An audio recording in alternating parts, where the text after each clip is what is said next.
on se pose des questions. Ils avaient dit en dehors des États-Unis, il y aura donc la WWE qui sera sur Netflix. Ils avaient précisé que certains pays, donc tu avais le Canada, je sais pas les autres pays. L'Amérique latine, Royaume-Uni, Amérique latine, et c'était écrit d'autres pays. Et d'autres pays qui seront annoncés. Qui seront annoncés plus tard. Mais donc là, tout le monde se demandait c'est quoi ça voulait dire, cette fameuse phrase-là. Voilà, et donc on ne savait pas exactement et tout. C'est un sujet très intéressant parce que ça va changer beaucoup de choses pour les fans français. Hein. C'est pour ça que je vais en parler là. Et donc là, ça semble concerner donc la France, la Belgique également. En gros, ce qu'ils sont en train de dire, c'est que dès que, par exemple, dans un pays, on va prendre par exemple la France en exemple, dès que, par exemple, le contrat de Media One avec WWE se termine, ça part sur Netflix. En gros, c'est ce que je comprends, c'est ce qu'on comprend un peu tous. Combien de temps est la durée du contrat AB?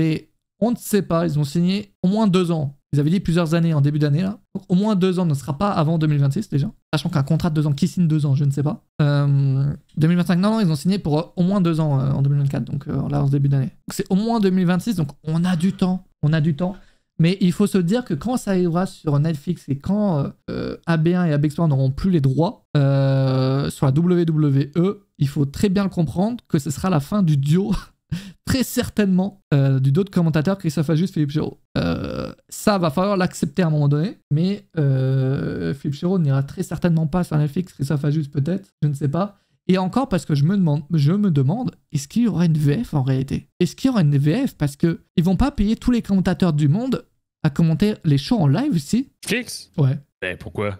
En pleine nuit et tout. Non, mais ça va dépendre de la stratégie qu'ils vont faire. Là. Ça, c'est trop loin mais pour qu'on aille à la réponse. Mais tu sais, mais ça pourrait très bien être en live en anglais puis espagnol, comme c'est présentement, mais partout dans le monde. Puis après ça, ben, tu as les replays qui s'ajoutent dans les autres langues. Genre le mardi, un truc, exact, je sais pas. exact. Ça, c'est tous des choses qu'on va décider, qu'on va découvrir plus tard. Ouais, voilà, c'est ça. C'est que là, il y a beaucoup de spéculations, il y a beaucoup de questions, on ne sait pas trop. Tout ce qu'on sait, c'est que Netflix aura les droits internationaux. En tout cas, ce qu'on est sûr, c'est qu'en 2025, il y aura les pay-per-view sur Netflix, en France. Ça, c'est sûr. Ils sont pas diffusés à la télé. Raw et SmackDown, c'est à voir. Mais Chéro qui a un contrat d'exclusivité avec Media One, donc puis même, je pense, 2025, les commentateurs, ils vieillissent aussi, hein, donc Philippe Chéro, je pense que il est prêt de plus en plus, je pense, à arrêter de commenter le catch. Hein. Si ça doit se... Genre, s'il se dit, putain, je vais plus pouvoir commenter, il va pas se battre pour pouvoir commenter le catch, je pense. Mais là, parenthèse, oui, donc qu'est-ce qu'on a appris hier, c'est que la WWE a mis les points sur les i. Tu sais, parce que oui, on savait que d'autres pays allaient venir, mais on se demandait quand même, est-ce que Netflix aura vraiment le contrat automatiquement ou si AB1, par exemple, pourrait renouveler encore? Mais là, on sait que la réponse est non. Fait qu'au moins, mais ça valide des choses qu'on savait pas. Puis c'est intéressant. C'est intéressant. Mais moi, parce qu'il y a beaucoup de gens aussi qui parlent du fait que Netflix, cool, j'ai Netflix, je vais avoir accès à ça et tout. Moi, je pense qu'il faudra payer un abonnement plus. Hein. Honnêtement, on ne sait pas encore, mais je pense qu'il faudra payer Netflix plus un abonnement, même si 5 € ou quoi. Moi, je pense pas. Tu penses pas? À voir. Moi, je pense pas parce que sur Peacock, parce que sur Peacock, c'est déjà le même prix de base. Tu sais, je sais que tout ça, c'est à voir, mais moi, je pense pas. Ils ont tout à gagner en laissant ça gratuit parce que c'était quand même une nouvelle plateforme, non? Donc c'était pour se faire connaître et tout. La Netflix, ils pèsent et tout. Moi, je pense que ce sera comme genre la Ligue 1 sur Prime, pas payer. Mais tu sais, en même temps, le but de la WWE, là-dedans, c'est d'avoir plus d'exposition. Ouais. Tu sais, le but, c'est qu'un abonné Netflix normal voit que Raw est en top 10 de la journée, puis que là, décide de le regarder sans savoir c'est quoi Monday Night Raw. Donc là, si, exemple, ils mettent ça à un abonnement supplémentaire, ben t'enlèves cet avantage-là Netflix. Oui, c'est vrai que Netflix veut déjà, en plus, augmenter ses abonnements là, pour cette année. Je sais pas quel pays ça concerne exactement. Mais, en tout cas, ici, ça concerne le côté du Canada. Là. Ici, comme hier, je l'ai dit sur notre fameux Discord, d'ailleurs, point d'exclamation Discord. Mais vous, je sais pas, mais ici, ils ont enlevé l'abonnement standard du milieu. Donc, ça fait en sorte qu'il y a juste 2 abonnements possibles, soit celui avec publicité ou soit celui qui donne full accès à la 4K puis toutes les restes des conneries puis qui coûte beaucoup plus cher. Donc maintenant, vous avez 2 options. Et bien, bientôt, quelle tristesse. Après, à voir, parce que c'est vrai que aussi que le groupe Media One et WWE, ils entretiennent une relation assez assez spécial quand même. Ça fait 24 ans, voire plus, qu'ils travaillent ensemble. Ils ont une relation assez spéciale. Et ça m'étonnerait pas que, parce qu'ils ont dit à l'international, pour les droits internationaux pour Netflix, mais à tout moment, en réalité, il y a des exceptions pour des pays, tu vois. Ça, ils l'ont pas précisé, et bon, ils vont pas le préciser là. Mais peut-être à voir, peut-être que Media One gardera les droits exclusifs en France et en Belgique. Et peut-être qu'il y aura des exceptions pour certains pays. Imagine, je sais pas, Media One, ils mettent plus d'argent que Netflix pour la France. Je sais pas comment ça se passe, mais c'est possible qu'il y ait des exceptions, j'imagine. Mais c'est que c'est ça qu'ils ont expliqué hier. C'est que le problème, c'est que dès que le contrat finit, Netflix a la priorité. Donc Netflix peut faire ce qu'il veut. Donc c'est Netflix qui décide si il prend le contrôle du pays ou s'il laisse aux autres. Donc en vrai, l'avantage d'avoir ça sur Netflix, c'est qu'en France, c'est que tu pourras voir les shows. Moi, j'avoue que ce serait incroyable que putain, le mardi, on se lève, on peut mater Raw légalement dans son lit sans avoir d'elle le show ou quoi. Ça serait le rêve. L'inconvénient, ça serait, pour moi, c'est très probable qu'il y ait que la VO pour Raw et SmackDown. Et que la VF soit que pour les pay-per-view. Ça, pour moi, c'est très probable, en tout cas pour le début. Pour le début, c'est très probable. Tu sais, c'est ça que présentement. Ça, je veux dire, je parle sur le network WWE. Tu mates pas Non, si, je mate légalement. Parce qu'en fait, en 2024, je trouve ça insupportable de devoir attendre, même si AB1 a réduit le nombre de jours de décalage avec la diffusion, évidemment, au fil du temps. Mais c'est trop chiant de devoir attendre mercredi et pour même pas avoir le show en entier et on se fait chier, tu vois. Moi, je vais regarder le show le mardi et en entier. Mais c'est sûr que si Media One perd je pense que Media One va se battre pour garder les droits. Parce que c'est à l'heure actuelle le seul programme, enfin les seuls programmes intéressants sur AB1. Donc je pense qu'ils vont se battre. Mais je pense même pas qu'ils peuvent. Tu sais, je sais que là, c'est juste des spéculations. Mais regarde, au Royaume-Uni, au Canada, ils perdent juste complètement les droits. Là. Alors qu'au Canada, là, ça faisait plus de 10 ans qu'ils étaient sur le même réseau. En tout cas, j'ai hâte de voir ce qui va se passer. Il va y avoir des changements, certes, des trucs qui vont pas plaire, des trucs qui vont plaire. C'est peut-être même sur Netflix. Et attends, c'est trop bien parce que Netflix, évidemment, c'est plus probable que t'aies par exemple des sous-titres pour les documentaires, ce genre de trucs en français. Ce qu'on attend avec le network depuis 10 ans, tu vois. Donc, on aura peut-être enfin ça. C'est peut-être aussi l'avantage que ça vienne sur Netflix. Et c'est beaucoup trop bien. Ouais. C'est catastrophique, oui. Puis pour ceux qui voyagent beaucoup, là, l'avantage numéro 1, c'est que tu as Netflix sur ton téléphone, peu importe où. Parce que ça, c'est un autre problème. Là. Exemple, je sais pas, tu t'en vas faire un petit voyage aux États-Unis, tu t'en vas faire un petit voyage au Mexique, un petit voyage je sais pas où. Ben là, tu ne pouvais pas regarder Raw, tu ne pouvais pas regarder SmackDown. Là, au moins, je veux dire, tu as ton abonnement à Netflix, tu vas y avoir accès. Donc, moi, Hélène et les garçons, Ben Cœur. Putain. Moi j'ai hâte, puis la bonne nouvelle, c'est que le Canada fait partie dans les premiers pays à avoir tout le contenu complet sur Netflix, donc SmackDown, NXT, les PLE et compagnie dès le 1er janvier. Donc écoutez, ça va nous faire plaisir de nous faire des petites vidéos review pour vous montrer ça. J'ai trop hâte que ça arrive en tout cas, de voir un peu tous les changements et GL à Media One parce que va falloir se battre pour garder l'exclu. Heureusement qu'ils ont re-signé en début d'année. Mais GL. Non, mais même au Canada, c'est pas drôle. Tu sais, parce qu'au Canada, ils ont Raw, SmackDown, NXT, les PLE. Là, du jour au lendemain, ils vont perdre toutes ces émissions-là hebdomadaires qui diffusent en direct. Donc en direct, c'est en prime time ici. Donc là, il va falloir qu'ils trouvent du nouveau contenu. Tu sais, je veux dire, c'est difficile. Comme ça, on pourra avoir directement si la VF est dispo vu qu'il y a quelques... c'est vrai que... Oui, c'est vrai. Ouais, ici, si je peux me permettre... oui, vous pouvez regarder en VO. Non, mais le catch est très rarement, même jamais diffusé en français au Québec. Donc malheureusement, on ne sera pas l'exemple numéro 1 mais pour Netflix. Mais si les sous-titres sont disponibles en français, effectivement, on pourra vous le montrer. Mais ça m'étonnerait grandement qu'on ait accès à des voix françaises au Québec parce qu'habituellement, il n'y en a jamais. Oui, vous pouvez avoir la VO. Voir Rose Maillard en direct en français serait le must. Ah ouais. Après c'est sûr que rien que dès 2025, un VPN et tu auras déjà accès à Netflix normalement. Si ça fonctionne. Ouais. Ça sera déjà un début. Un début. Ouais, Bref. donc ça va être tous des choix que vous allez pouvoir faire. Là. Donc, si vous voulez y avoir accès plus tôt, effectivement, c'est une option envisageable. En tout cas, c'est excitant. Il y a trop de questions, trop de spéculations. Pour l'instant, on ne sait pas grand-chose. Postman avant Ballage, ça va être en live, ça sera bien. En différent, on ne sait pas encore. Moi, je pense que ça sera en live, je pense. Ce serait con, c'est-à-dire. Ça serait quand même très con. Quand il y avait le Smileand au Royaume-Uni, ils avaient fait ça en live sur BT Sport.